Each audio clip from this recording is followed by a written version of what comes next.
नवी मुंबई महानगरपालिका क्षेत्रातील सध्याची कोविडची परिस्थिती जर बघितली तर साधारणतः मागच्या 25 दिवसांपासून ती संख्या सेटल होताना दिसते आणि काही अंशी कमी होताना पण दिसत आहे. म्हणजे आपलं वीकली ॲव्हरेज जे आहे ते आता 100च्या खाली आलेलं आहे आणि एक्सटेन्सिव्ह आपण टेस्टिंग जरी करतोय तरी तो नंबर आता आपल्याला सेटल होताना दिसत आहे. मात्र असं असलं तरी सुद्धा तिसऱ्या लाटेचा धोका किंवा तिसऱ्या लाटेची जी शक्यता आहे ती अजूनही कायम आहे. जगभरातला ट्रेंड जर बघितला आपण, यापूर्वीच्या संवादामध्येही मी उल्लेख केला होता की संपूर्ण जगभरामध्ये दुसऱ्या लाटेच्या नंतर तिसरी लाट ही इनव्हेरिएबली आलेली आहे. आज रोजी युरोपमधले अनेक देश आहेत, जपानसारखा देश आहे, म्हणजे जपानमध्ये जर चौथी लाट चालू आहे, UK इंग्लंडमध्ये चौथी लाट चालू आहे, युरोपमध्ये अनेक देशांमध्ये चौथी लाट सुरू झालेली आहे. सो इनव्हेरिएबली तिसरी लाट किंवा चौथी लाट अनेक देशांमध्ये आलेली आहे. त्याच्यामुळं आपल्याकडे सुद्धा तिसऱ्या लाटेचा प्रादुर्भाव लवकरच होण्याची दाट शक्यता आहे. वॅक्सिनेशनमुळं त्याच्या तीव्रतेमध्ये किती फरक पडेल हाच तो प्रश्न. परंतु तिसरी लाट येणार किंवा नाही याबाबत जी काही साशंकता आहे त्यामध्ये हे आपण गृहीत धरणं गरजेचं आहे आणि त्या पद्धतीने तिसरी लाट येणार हे गृहीत धरून त्या अनुषंगाने आपले प्रयत्न होणं गरजेचं आहे. मात्र जर तिसरी लाट येणार असेल तर त्याचा प्रतिरोध करण्यासाठी आपण काहीच करू शकत नाही का?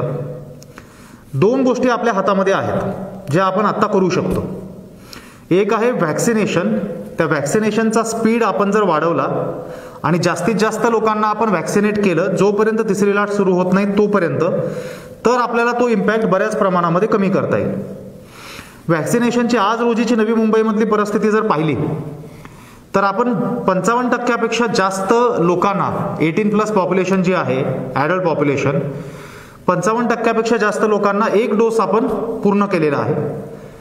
आणि आपली सध्याची क्षमता जी व्हॅक्सिनेशनची आहे ती प्रतिदिवस 20,000 जास्त लोकांना व्हॅक्सिनेट करण्याची क्षमता आहे.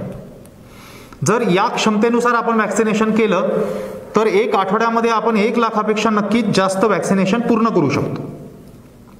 मात्र व्हॅक्सिनचा पुरवठा हा मर्यादित असल्यामुळं आपल्याला आज रोजी फार मोठ्या प्रमाणावरती व्हॅक्सिनेशन करता येत नाही. प्रॅक्टिकली मागच्या 3-4 आठवड्यापासून तर आपण फक्त सेकंड डोसच करत आहोत आणि जर व्हॅक्सिनचा पुरवठा भविष्यामध्ये सुधारला तर सेकंड डोसची प्रलंबितता पूर्ण करून आपल्याला पहिला डोस जो आहे तोही पुन्हा एकदा सुरू करता येईल आणि उर्वरित लोकसंख्या व्हॅक्सिनेशनची पूर्ण करता येईल. एक फक्त मी व्हॅक्सिनेशनमध्ये उल्लेख करेल की आपला जरी व्हॅक्सिनेशनचा पहिला डोस काही दिवसांपासून आपल्याला देता आला नसला तरी पोटेन्शियल सुपर स्प्रेडर म्हणून जे काही गट असू शकतात की ज्यांचा मल्टिपल पॉइंट ऑफ कॉन्टॅक्ट लोकांसोबत येतो, त्याच्यामध्ये टॅक्सी चालक, रिक्षा चालक, फार्मसी अटेंडंट किंवा toll booth, petrol pump attendant, रेस्टॉरंटचे वेटर, सोसायटीचे वॉचमन, असे जे गट आहेत अशा गटांचं व्हॅक्सिनेशन मात्र आपण कंटिन्युअस चालू ठेवलंय. कारण हे गट जर आपण लवकर व्हॅक्सिनेट केले नाहीत तर उद्या ह्यांच्यामार्फत जो मल्टिपल पॉइंट ऑफ कॉन्टॅक्ट आहे त्यातून स्प्रेड वाढू शकतो. मात्र व्हॅक्सिनेशनच्या व्यतिरिक्त जी गोष्ट आज आपण तिसऱ्या लाटेचा प्रादुर्भाव लांबवण्यासाठी करू शकतो ती आहे टेस्टिंग. आज स्टेट टास्क फोर्स असेल किंवा आंतरराष्ट्रीय एक्सपर्ट्स असतील, यांनी वारंवार हा मुद्दा अधोरेखित केलेला आहे की इंटेन्सिव्ह टेस्टिंग करून आणि जास्तीत जास्त पद्धतीने टार्गेटेड टेस्टिंग करून जर व्हायरस आपण आहे त्या ठिकाणी कंटेन करू शकलो तर आपल्याला त्याचा प्रादुर्भाव रोखण्यापासनं आणि जे आपलं मिशन ब्रेक द चेन आपण पहिल्या दिवशीपासून बोलतो त्याच्यामध्ये फार मोठ्या प्रमाणावरती यश मिळू शकतं. आता आपण जी टेस्टिंगची स्ट्रॅटेजी राबवतोय नवी मुंबईमध्ये साधारणतः मागच्या 1 महिन्यापासून, टू बी प्रिसाईज साधारणतः 25 जूनपासून म्हणता येईल आपल्याला, ती स्ट्रॅटेजी आहे टार्गेटेड टेस्टिंगची. आणि ह्या टार्गेटेड टेस्टिंगच्या माध्यमातून कुठल्याही बिल्डिंगमध्ये जर कोविड पॉझिटिव्ह पेशंट आढळला, अगदी तो एक जरी पेशंट कोविड पॉझिटिव्ह आढळला तरी त्या बिल्डिंगला आपण हॉटस्पॉट डिक्लेअर करतो आणि हॉटस्पॉट एरियामधल्या सर्व रहिवाशांचं आपण कंपल्सरी टेस्टिंग करतो. यामध्ये संपूर्ण UHPच्या माध्यमातून डे टू डे बेसिसवरती प्रयत्न केले जात आहेत, हॉटस्पॉट एरिया आयडेंटिफाय केले जातात आणि त्या लोकांपर्यंत जाऊन तिथं टेस्टिंगचे कॅम्प राबवले जातात. अँटीजन आपण करतो, त्याचबरोबर जे कोमॉर्बिड असतील, सिनियर सिटीजन असतील किंवा सिम्प्टोमॅटिक असतील त्यांची RT-PCR टेस्ट इनव्हेरिएबली केली जाते, ज्याचा रिझल्ट सुद्धा 24 तासामध्ये मिळतो. ह्या संपूर्ण प्रक्रियेमध्ये असं आढळून आलेलं आहे की नागरिकांच्या मनामध्ये अनेक शंका आहेत की कंपल्सरी टेस्ट का, हॉटस्पॉट जरी असला, परत आम्ही आत्ताच टेस्ट केली होती मागच्या महिन्यामध्ये, आता परत टेस्ट कशामुळं, आणि अनेक प्रकारचे प्रश्न, म्हणजे अगदी या लेवलपर्यंत की आम्ही जर पॉझिटिव्ह आलो चुकून तर काय करायचं. हे कंपल्सरी टेस्टिंगचा उद्देश असा आहे, ज्या बिल्डिंगमध्ये एक जरी व्यक्ती पॉझिटिव्ह येते त्या बिल्डिंगमध्ये कॉमन प्रिमायसेस जे आहेत, उदाहरणार्थ लिफ्ट आहे, लॉबी आहे, या कॉमन प्रिमायसेसच्या माध्यमातून जी व्यक्ती पॉझिटिव्ह आली आहे त्याच्या माध्यमातून इतरांना संसर्ग झाल्याची शक्यता जास्त असते. आणि जर हे लोक एसिम्प्टोमॅटिक असतील, जे अदरवाईज टेस्ट करणार नाहीत, हे जर आता ट्रॅक झाले नाहीत तर ते त्यांची मुवमेंट रेस्ट्रिक्ट होणार नाही, ते फिरत राहणार. ते फिरल्यामुळे पॉईंट ऑफ कॉन्टॅक्ट वाढणार आणि त्यांच्या माध्यमातून संसर्ग वाढत राहणार. उलट जर आपण बघितलं, ही कंपल्सरी टेस्ट हॉटस्पॉट एरियामध्ये केल्यामुळं जे एसिम्प्टोमॅटिक लोक अदरवाईज आपल्याला सापडले नसते ते एसिम्प्टोमॅटिक लोक रेकॉर्डवरती येतात आणि ते आपल्याला घरी आयसोलेट करून घेऊ शकतात. एनिवे त्यांना सिम्प्टम नाही आहेत आणि त्यांचा जो काही आयसोलेशनचा कालावधी आहे तो ते पूर्ण करतील आणि तिथून पुढे रिकवर झाल्यानंतर त्यांची नॉर्मल ऍक्टिव्हिटी सुरू होईल. पण याचा बेनिफिट असा होईल की त्यांच्या अदरवाईज ज्या मुवमेंट झाल्या असत्या आणि ज्यातून तो संसर्ग वाढत राहिला असता त्या मुवमेंट आपल्याला रेस्ट्रिक्ट करता येतात. आमचा अनुभव आहे की आज पूर्ण शहरभर मागचे 3 ते 4 आठवडे हॉटस्पॉट एरिया टेस्टिंग आपण करतोय. त्याच्यामध्ये काही बिल्डिंग अशा आढळल्या आहेत की ज्याच्यामध्ये 5 किंवा 5 पेक्षा जास्त सुद्धा एसिम्प्टोमॅटिक लोक पॉझिटिव्ह आढळलेले आहेत फक्त हॉटस्पॉट एरियातल्या टेस्टिंग. आणि त्यामुळं या टेस्टिंगचं महत्त्व फार महत्त्वाचं आहे. आपण फक्त रॅन्डम टेस्टिंग करत नाही आहोत. रॅन्डम टेस्टिंगमध्ये मार्केट एरियात जायचं आणि ॲट रॅन्डम 100 लोकांचं टेस्टिंग करायचं, ते टेस्टिंग सुद्धा काही अंशी महत्त्वाचं असू शकेल, but then that is not the purpose presently.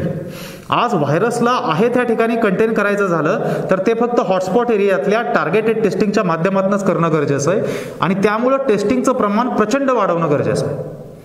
तुम्ही मध्ये काही बातम्या वाचल्या असतील की नवी मुंबईमध्ये फार मोठ्या प्रमाणावर टेस्टिंग झाली. लोकसंख्येच्या दृष्टिकोनातून नवी मुंबईत राज्यात सगळ्यात जास्त टेस्टिंग, ही वस्तुस्थिती आहे. आपली 15 लाख लोकसंख्या आहे आणि आपण जवळपास 13 लाखापेक्षा टेस्टिंग ऑलरेडी क्रॉस केलेलं आहे. मागच्या 15 दिवसात आपण 1 लाख टेस्टिंग केलेलं आहे, ज्याच्यामध्ये RT-PCR आणि अँटीजन दोन्हीचं प्रमाण, RT-PCRचं प्रमाण वाढावं यासाठी आपण आपल्या लॅबची क्षमता वृद्धी करतोय. लवकरच आपल्या लॅबची क्षमता एका दिवसाला 5000 टेस्टिंग एवढी होईल, त्यातून आपलं अजून RT-PCRचं टेस्टिंग वाढेल. माझी सर्व नागरिकांना विनंती आहे की टेस्टिंगची बाब जी आहे याच्याबद्दल जे ॲप्रिहेन्शन मनात आहेत ते आपण दूर करणं गरजेचं आहे. कोविड हा काही लगेच जाईल असं दिसत नाही. आता 3ऱ्या लाटेची आपण चर्चा करतोय, पुढे काय होणार आहे कुणाला माहिती नाही. काही देशांमध्ये 4थी लाट ऑलरेडी सुरू आहे. या पार्श्वभूमीवरती आपल्याला आपली लाईफस्टाईल मॉडिफाय करणं हाच एक उपाय. आपली लाईफस्टाईल मॉडिफाय कशी करायची? कोविड ॲप्रोप्रिएट बिहेवियर, मास्कचा वापर करणं, चेहऱ्याला स्पर्श न करणं, हात वारंवार धुणं, या गोष्टी आहेत. या गोष्टींचा अंगीकार म्हणजे ती आपली रिफ्लेक्स ॲक्शन बनणं गरजेचं आहे, not even conscious decision. Reflex action पद्धतीने आपण ते ॲक्सेप्ट करायला पाहिजे.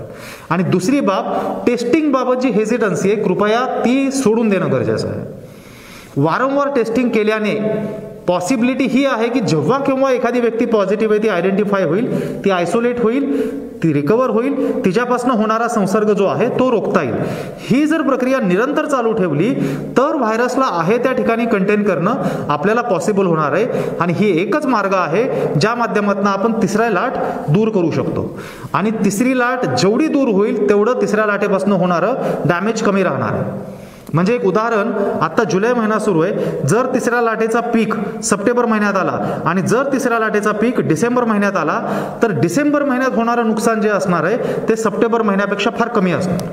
आणि त्यामुळं आपल्या सगळ्यांचं हे कर्तव्य आहे की शक्य तेवढी 3री लाट दूर करणं, जेणेकरून तोपर्यंत यंत्रणा पूर्ण प्रिपेअर होईल आणि तोपर्यंत व्हॅक्सिनेशनचं प्रमाण फार जास्त होईल. त्यातून होणारं जे काही व्हॅक्सिनपासून मिळणारं प्रोटेक्शन आहे ते लार्जर पॉप्युलेशनला मिळू शकेल.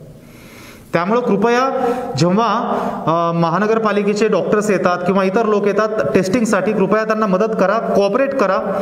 मी सर्व लोकप्रतिनिधींना सुद्धा आवाहन केलेलं आहे, त्यांना पत्र दिलेलं आहे, त्यांच्या माध्यमातून सुद्धा आम्ही लोकांपर्यंत पोहोचण्याचा प्रयत्न करतोय.